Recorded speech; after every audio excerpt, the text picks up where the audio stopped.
The first shot came without warning, shattering the stillness of the Montana morning as Faith Miller's stagecoach lurched violently to one side. April 1876 had brought an unseasonably warm spell to the Northern Territory, but the spring heat did nothing to warm the chill that raced down her spine as the driver's body tumbled from his perch, landing with a sickening thud on the dusty trail. Bandits.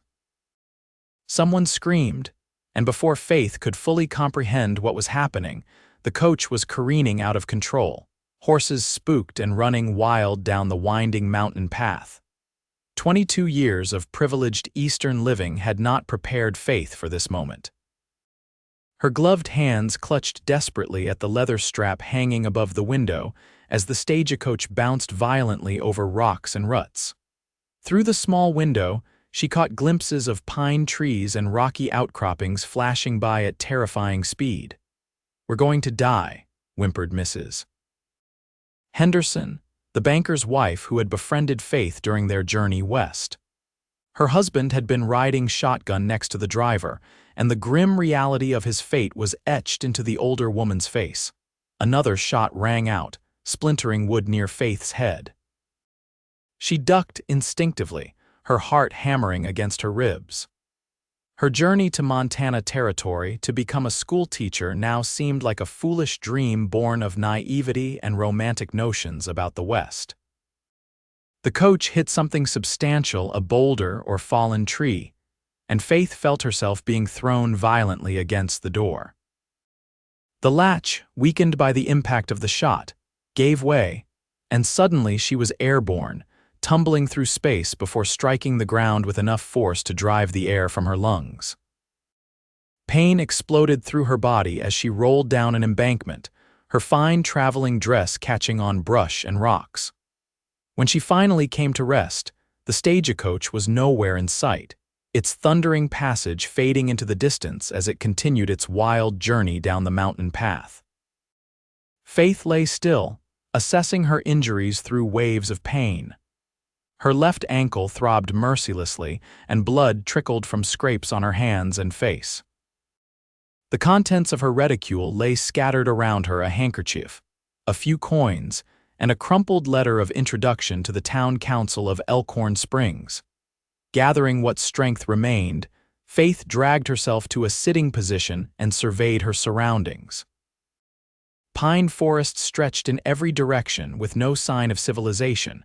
The spring sun was high overhead, but she knew it would sink behind the mountains in a few hours, leaving her alone in the wilderness. "Help," she called weakly, then louder. "Help, is anyone there?" Only the whisper of wind through the pines answered her. Panic threatened to overwhelm her as the reality of her situation became clear. She was alone, injured and lost in a vast wilderness. Bandits might still be nearby.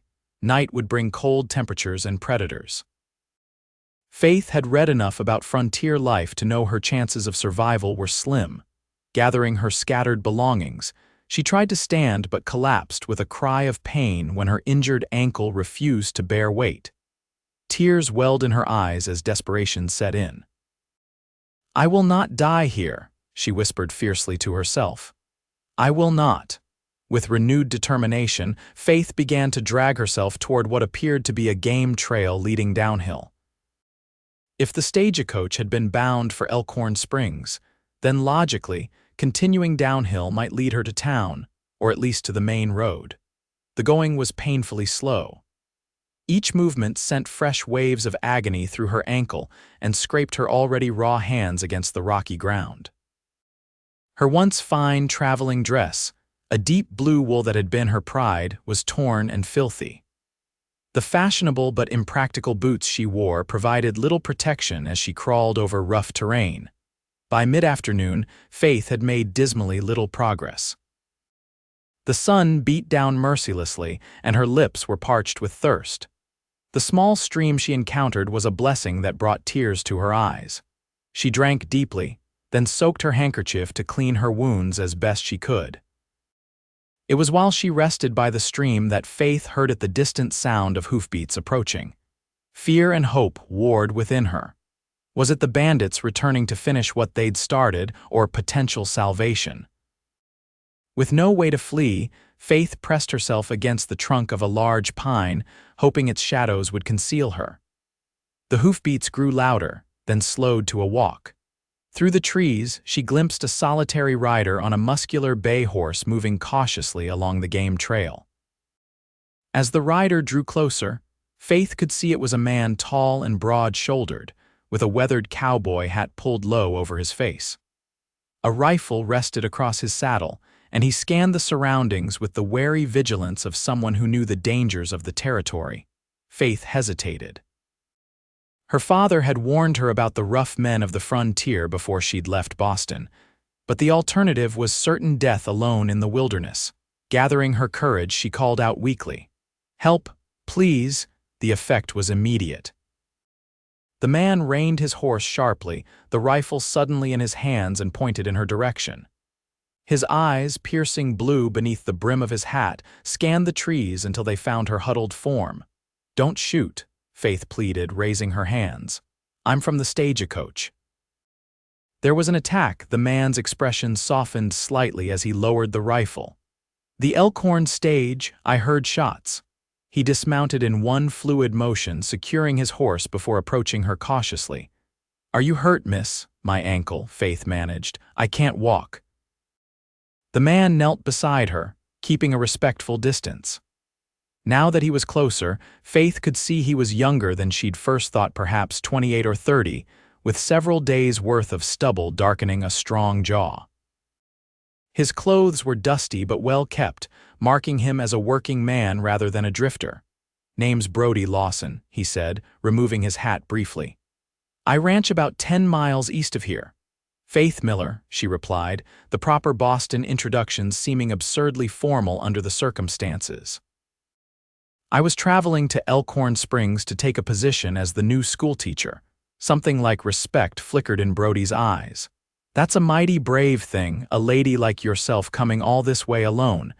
His gaze shifted to her ankle, which had swollen considerably. "May I?"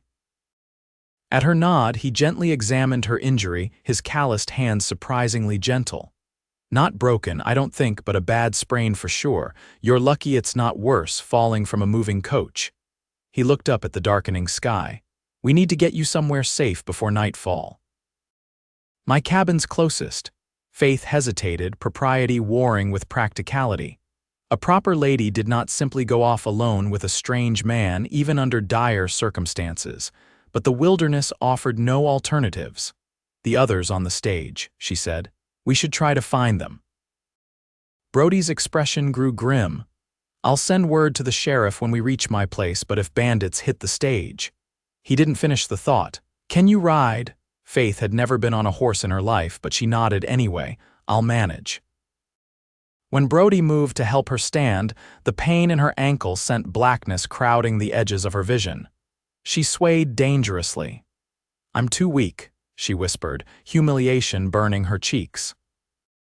The cowboy regarded her steadily, then spoke words that would echo in her heart long after. "Then lean on me forever."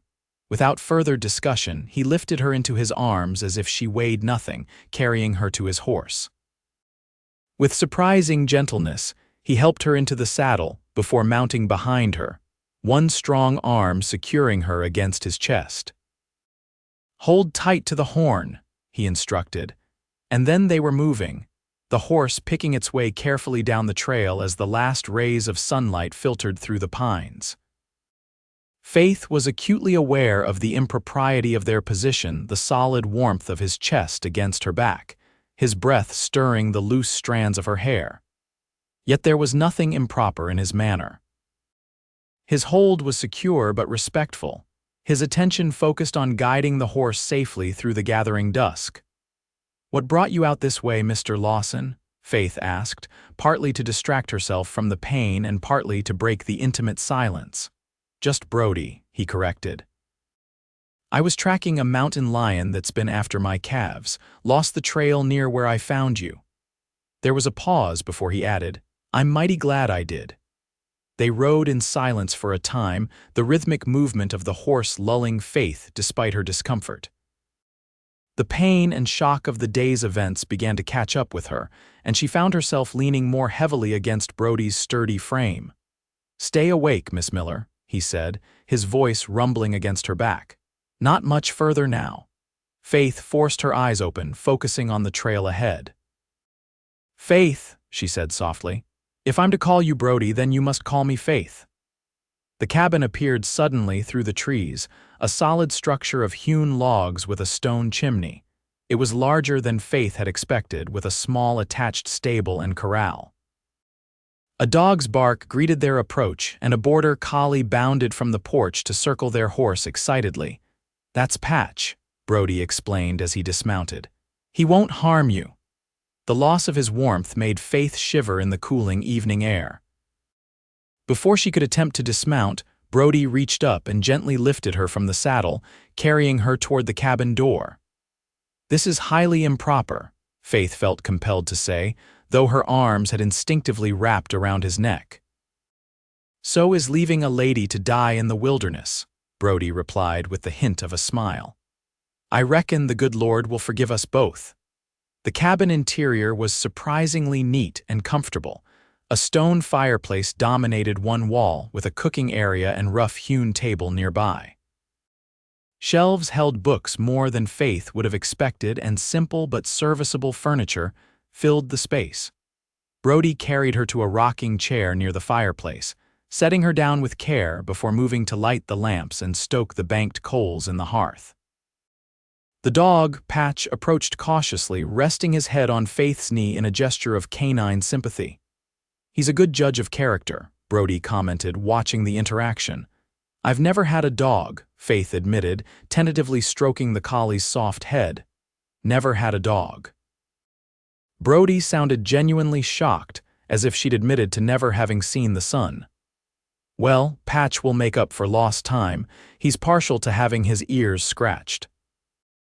As warmth began to fill the cabin, Brody set about gathering supplies: clean cloths, a basin of water, and a jar of some strong-smelling salve. "We need to tend that ankle properly, and those cuts too."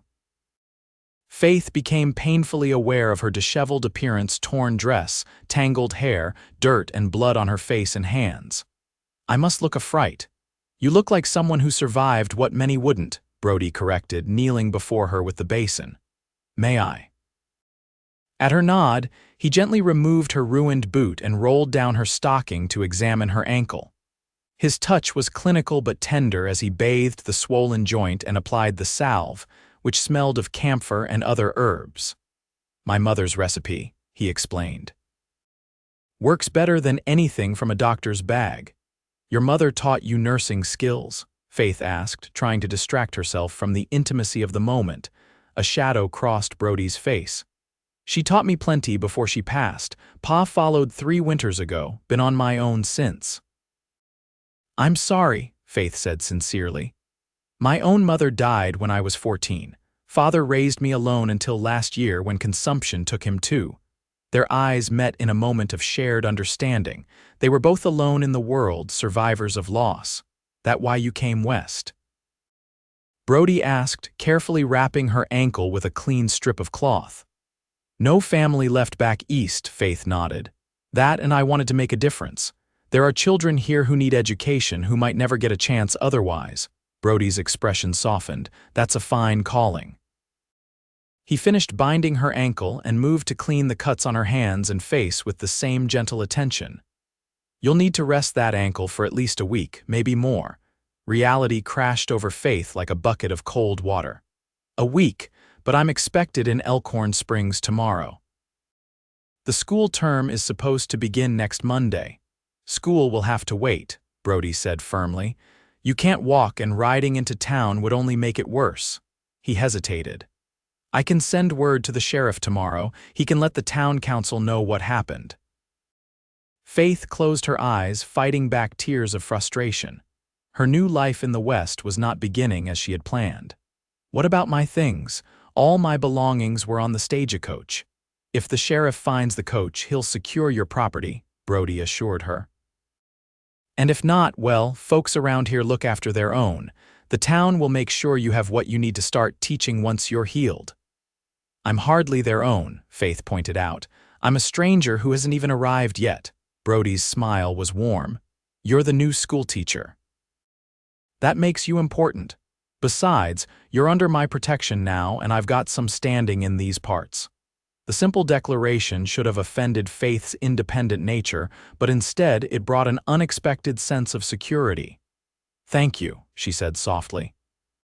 As full darkness fell outside, Brody prepared a simple but hearty meal of beans, bacon, and cornbread. Faith found herself ravenous, the day's ordeal having depleted her strength. They ate at the table, Patch lying hopefully between them, occasionally receiving a morsel from Brody's plate. Tomorrow I'll ride into town, let the sheriff know what happened, Brody said as they finished eating. It's a half-day's ride there and back, so I'll be gone most of the day. Will you be all right here alone? Faith nodded, though the thought of being alone in the unfamiliar cabin made her nervous. I'll manage. Patch will stay with you, Brody added, as if sensing her unease. He's better protection than most men with guns. The sleeping arrangements presented a dilemma that Faith had been trying not to think about. The cabin, though reasonably sized, had only one bed, a sturdy frame against the far wall, covered with a handmade quilt. You'll take the bed, Brody said, forestalling her question. I'll bunk down by the fire. Been sleeping rough most of my life, one night on the floor won't trouble me. Despite her exhaustion, Faith felt compelled to object. I can't take your bed, Mr. Brody. This is your home. And you're my guest, he countered firmly. My mother would rise from her grave and haunt me if I let an injured lady sleep on the floor. His tone softened. Please, Faith, let me do this properly. Too tired to argue further, Faith acquiesced. Brody provided her with one of his clean shirts to sleep in and discreetly turned his back while she changed behind a screen he'd set up for privacy. The shirt was enormously oversized, but clean and soft from many washings. When she emerged, Brody had prepared a pallet near the fireplace and was adding wood to ensure the fire lasted through the night. He helped her to the bed, arranging pillows to elevate her injured ankle. Sleep well, he said simply, stepping back once she was settled. Call out if you need anything in the night. Thank you, Faith whispered, suddenly overwhelmed by the day's events and this man's unexpected kindness. For everything. Brody merely nodded, his expression unreadable in the firelight. Rest now. Despite her exhaustion, Faith lay awake for some time, listening to the unfamiliar sounds of the wilderness outside, the distant howl of wolves, the hooting of an owl, the occasional rustle of wind through the pines. Inside, the fire crackled soothingly, and she could hear Brody's steady breathing from his place on the floor. This was not how she had imagined her arrival in Montana territory. But as sleep finally claimed her, Faith's last thought was that perhaps fate had intervened for reasons she couldn't yet understand. Morning came with pale sunlight filtering through the cabin's small windows and the aroma of coffee brewing. Faith awakened to find Brody already dressed and moving quietly about the kitchen area, Patch watching his every move with hopeful attention. Good morning, he said when he noticed her stirring. How's the ankle? Faith experimentally wiggled her foot and winced. Still painful, but perhaps a bit less swollen. Brody nodded approvingly. The salve is working. We'll reapply it before I leave. He brought her a cup of strong black coffee. Not as fancy as what you might be used to, but it'll wake you up proper. The coffee was indeed stronger than Faith was accustomed to, but the warmth and caffeine were welcome. Brody had prepared a breakfast of flapjacks and bacon, setting a plate on a small table beside the bed so she wouldn't have to move. I've laid out some things you might need while I'm gone, he explained, indicating a stack of books, a pitcher of water, and what appeared to be sewing materials on the table. And there's stew in the pot for your dinner, just needs warming. His thoughtfulness touched Faith deeply. You've been very kind to a complete stranger, Brody. He shrugged, appearing almost embarrassed. Out here, helping folks in need isn't kindness, it's survival. We all depend on each other. After a pause, he added, besides, you're hardly a stranger anymore. There was something in his voice, a warmth that hadn't been there the day before, that made Faith's heart flutter unexpectedly. She busied herself with her breakfast to hide the blush she felt rising to her cheeks. After they'd eaten, Brody helped her to the chair by the fire, then knelt to examine her ankle again. His touch was gentle as he applied more of the herbal salve and rewrapped the injury. "Try to keep it elevated," he instructed. "And don't put weight on it, not even to hop around. Promise me." "I promise," Faith agreed, touched by his concern. Before leaving, Brody showed her where he kept his rifle and how to use it just in case, though trouble rarely comes this far out. He also introduced her to the chickens in the small coop behind the cabin and showed her where he kept feed for them and for Patch. "I should be back before sundown," he said, donning his hat and checking his saddlebags one last time. "Patch knows his job, he'll keep you safe." The dog in question was already settling at Faith's feet, clearly taking his responsibility seriously. "Be careful," Faith said, surprising herself with how much she meant it. Brody paused at the door, his eyes meeting hers with an intensity that made her breath catch. "I will." Then he was gone, the sound of hoofbeats fading as he rode toward town.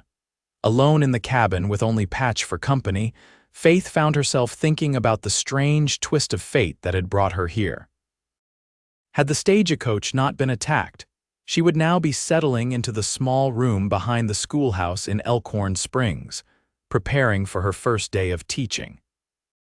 Instead, she was in the home of a man she'd known for less than a day, yet who had shown her more genuine care than many she'd known for years in Boston society. The cabin revealed much about its owner. The books on his shelves surprised her, not just practical guides to ranching and wilderness survival, but works of literature, history, and philosophy. A worn copy of Shakespeare's collected works sat beside Thoreau's Walden and Irving's The Sketch Book. A man of unexpected depths, this Brody Lawson. Faith spent part of the morning repairing her torn dress as best she could with Brody's limited sewing supplies. The afternoon was passed reading and resting, with occasional trips to the cabin door to breathe the fresh mountain air and watch the chickens scratching in the yard, Patch always at her side. By late afternoon, a faint but nagging worry had begun to take root. Shouldn't Brody have returned by now? Faith found herself straining to hear the sound of approaching hoofbeats, starting at every rustle and snap from the surrounding forest. When Patch suddenly raised his head, ears alert, and trotted to the door with a low whine, Faith's heart leaped. But the dog's behavior wasn't that of greeting his master. His hackles were raised, a low growl rumbling in his throat. Fear clutched at Faith's chest. Something was wrong. She reached for the rifle Brody had left propped beside the door, her hands trembling slightly as she lifted it. The weight was unfamiliar, but she remembered his instructions and checked that it was loaded. The sound of approaching horses, multiple horses, reached her ears. Patch's growl deepened. Faith positioned herself behind the partially opened door, the rifle ready, though her heart pounded so hard she could barely hear over its drumming. "Hello, the cabin," a man's voice called. "Lawson, you in there?" Faith hesitated, uncertain whether to respond. Patch continued to growl, which didn't reassure her. "It's Sheriff Buchanan from Elkhorn Springs," the voice continued. "We've got your rancher here and he's hurt. Need to bring him inside." The rifle nearly slipped from Faith's suddenly numb fingers. Brody was hurt. She pulled the door open wider, keeping the rifle visible but no longer aimed directly outward. 3 riders sat their horses in the clearing before the cabin. 2 men supported a third between them. Brody, slumped forward and clearly injured. One of the supporting men wore a sheriff's badge, the other was dressed like a cowhand. "Miss Miller, I presume?" the sheriff called. "Lawson told us you'd be here. He took a bullet meant for my deputy when we ran into the same gang that hit your stagecoach." "Bring him in," Faith commanded, setting aside the rifle and moving back to make room, ignoring the pain in her ankle as she put weight on it. "Quickly." The men carried Brody inside and laid him on his bed. His face was ashen beneath his tan, a bloodied bandage wrapped around his upper left arm. He was conscious but clearly in pain. "It's not as bad as it looks," he managed to say when he saw Faith's worried expression. "Bullet went clean through. He lost a fair amount of blood before we got it stopped," the sheriff explained. Doc Jenkins patched him up in town but said he needs rest and looking after for a few days. Faith was already gathering clean cloths and water. "I'll take care of him." The sheriff regarded her thoughtfully. Town's in an uproar about the stage attack. 4 passengers dead, including the Hendersons. He paused, watching her reaction. "We thought you were among them until Lawson rode in with news you were alive." The news of the Hendersons' death struck Faith hard. They had been kind to her during the journey, sharing stories of their grandchildren and offering advice about life in the territory. "The bandits?" she asked, forcing her voice to remain steady. "Got 2 of them, rest scattered into the hills." The sheriff's expression hardened. "We'll get them, though. Nobody attacks a stage in my county and walks away." After giving Faith instructions for changing Brody's bandage and administering the laudanum the doctor had sent, the sheriff and his deputy prepared to leave. "Town council knows you're alive but injured," he added. "They're postponing the start of school until you're well enough to take up your post. Folks are just glad you survived." Once they were gone, Faith turned her attention to Brody. His eyes were closed but opened when she placed a cool cloth on his forehead. "Seems our situations are reversed," he said weakly. "Now you're the caretaker." "Why did you do it?" Faith asked, unable to keep the emotion from her voice. "Take a bullet meant for someone else." Brody's gaze was steady despite his pain. "Deputy has a wife and newborn. Besides, wasn't thinking, just reacted." He attempted a smile. "Been told my whole life I'm too quick to jump into trouble." Faith shook her head, torn between admiration and exasperation. "You're a brave fool, Brody Lawson." "Brave fool who's mighty glad to see you're all right," he murmured, his eyes beginning to close as the laudanum took effect. "Was worried about leaving you alone." "Sleep now," Faith said softly, smoothing his hair back from his forehead. "I'll be here when you wake." The next few days established a new routine. Faith tended to Brody's wound, prepared meals, and managed the small household tasks as best she could with her injured ankle. They spent hours talking as he regained his strength about books they'd read, places they'd been, dreams they held. Faith learned that Brody had come west with his parents at 15, that he'd built much of the cabin with his own hands, and that his small ranch was beginning to prosper after years of hard work. He'd been engaged once, to a merchant's daughter who had changed her mind about marrying a rancher and returned east the previous year. In turn, Faith told him about her sheltered upbringing in Boston, her father's initial opposition to her becoming a teacher, and how his death had finally freed her to pursue her calling. She spoke of her passion for education and her belief that knowledge could transform lives. "You'll make a fine teacher," Brody said one evening as they sat by the fire, she reading aloud from The Tempest while he whittled a small wooden animal for one of the children in town. "Those kids in Elkhorn don't know how lucky they're about to be." Faith lowered the book, suddenly wistful. "I'll be leaving soon. The sheriff said when he visited yesterday that my trunks were recovered from the stage. They're waiting for me in town." A shadow crossed Brody's face. "Your ankle's healing well. Another week and you should be able to ride to town without too much discomfort." "Yes," Faith agreed, though the prospect brought less joy than it should have. These days in the cabin, despite the circumstances that had brought them about, had awakened feelings she hadn't expected. Brody Lawson was unlike any man she'd known in Boston, straightforward, lacking pretension, yet possessing a natural dignity and intelligence that commanded respect. More than that, there was a connection between them that had grown stronger with each passing day.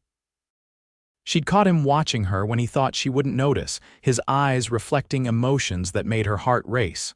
"Faith," Brody said suddenly, setting aside his whittling. "There's something I need to say before you go." Her heart stuttered. "Yes." He stood and moved to sit beside her on the small sofa, his injured arm still in a sling but his strength otherwise returned. I know you came west to teach, and that's a calling you should follow, but these past days—" He paused, seeming to search for words. "I've never met anyone like you. You're brave and kind and smarter than anyone I've known." Faith felt heat rising to her cheeks. "Brody, let me finish," he said gently. "I'm not asking you to give up your dream. Elkhorn's only 10 miles away. I could ride in to see you, or you could visit here on weekends. We could court properly if you were willing." Hope blossomed in Faith's chest. "Are you saying what I think you're saying?" Brody took her hand, his calloused fingers warm against her skin. "I'm saying that when you fell from that stage into my life, something changed for me. And I'm hoping maybe it changed for you too." "It did," Faith admitted, her voice barely above a whisper. "But I've known you less than 2 weeks. Isn't this too fast?" "Out here, life doesn't always give you the luxury of time," Brody replied. "When you know something's right, you hold on to it." His blue eyes searched hers. "I'm not asking for promises yet, just a chance to see where this might lead." Faith thought of her original plans, teaching school, perhaps eventually returning east once she'd fulfilled her contract. But those plans had been made by a different woman, one who hadn't yet experienced the wild beauty of Montana or the quiet strength of a man like Brody Lawson. "I'd like that," she said softly. "Very much." The smile that lit Brody's face was like sunrise breaking over the mountains.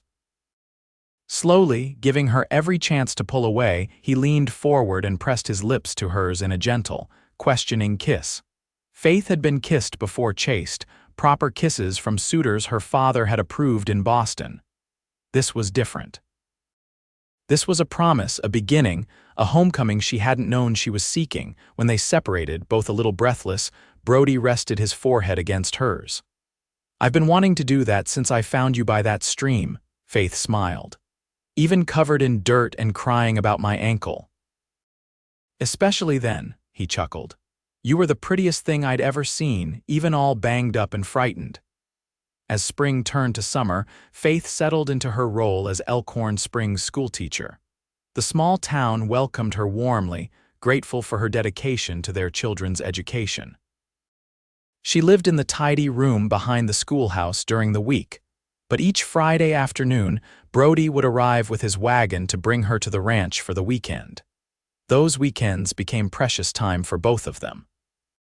Faith learned to ride, to care for chickens, even to shoot with reasonable accuracy. Brody expanded his garden, built shelves for Faith's growing collection of books, and began construction on an addition to the cabin just in case, he said with a meaningful look that made her blush. By autumn, when the aspen leaves turned golden and the first frost silvered the meadows, Faith knew with certainty what her heart had suspected since those first days in the cabin. When Brody asked her to marry him on a crisp October evening, standing beside the stream where they'd first met, her yes was immediate and joyful. They were married in the small church in Elkhorn Springs 2 weeks before Christmas, with the entire town turning out to celebrate. Faith wore a gown of ivory silk that the women of the town had helped her sew, with pine boughs and dried berries in her hair instead of the traditional orange blossoms. Sheriff Buchanan gave the bride away, and Mrs. Jenkins, the doctor's wife, played the church organ. The schoolchildren recited a poem they'd written for their teacher and her new husband, bringing tears to Faith's eyes. "Are you happy?" Brody whispered as they shared their first dance as husband and wife in the town hall, decorated with evergreen boughs and candles for the occasion. Faith looked up at him, this man who had found her at her weakest moment and offered his strength without demanding anything in return. This man who supported her teaching, who read Shakespeare aloud with her by firelight, who had shown her what true partnership could be. "Happier than I ever imagined possible," she answered truthfully. "Who would have thought that falling from a stagecoach would lead me to everything I never knew I wanted?" Brody's smile was tender as he drew her closer. "I knew the moment you said I'm too weak, and I told you to lean on me." "Forever," Faith finished, rising on tiptoe to kiss him as the music played on, and their new life together stretched before them like the vast, beautiful Montana sky.